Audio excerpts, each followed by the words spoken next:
ऊँट के प्रश्न। एक दिन की बात है, एक ऊँट और उसका बच्चा बात कर रहे थे। बातों बातों में ऊँट के बच्चे ने उससे पूछा, पिताजी, बहुत दिनों से कुछ बातें सोच रहा हूँ, क्या मैं आपसे उनके बारे में पूछ सकता हूँ? ऊँट बोला, हाँ हाँ बेटा, ज़रूर पूछो बेटा, मुझसे बन पड़ेगा तो मैं जवाब ज़रूर दूंगा। हम ऊँटों के पीठ पर कुबड़ा क्यों होता है पिताजी? ऊँट के बच्चे ने पूछा। ऊँट बोला, बेटा, हम रेगिस्तान में रहने वाले जीव हैं। हमारे पीठ में कुबड़ इसलिए हैं ताकि हम इसमें पानी जमा करके रख सकें। इससे हम कई कई दिनों तक बिना पानी के रह सकते हैं। अच्छा, और हमारे पैर इतने लंबे और पंजे गोलाकार क्यों हैं? ऊँट के बच्चे ने दूसरा प्रश्न पूछा।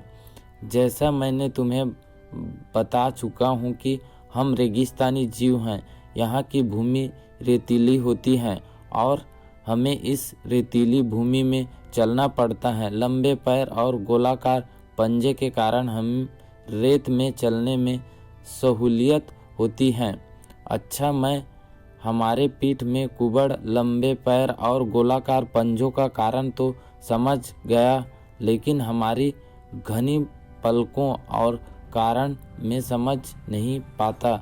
इन घनी पलकों के कारण कई बार मुझे देखने में भी परेशानी होती है। इतनी घनी क्यों हैं? ऊँट का बच्चा बोला, बेटे, ये पलकें हमारी आँखों की रक्षा कवच हैं। ये रेगिस्तानी की धूल से हमारी आँखों की रक्षा करते हैं।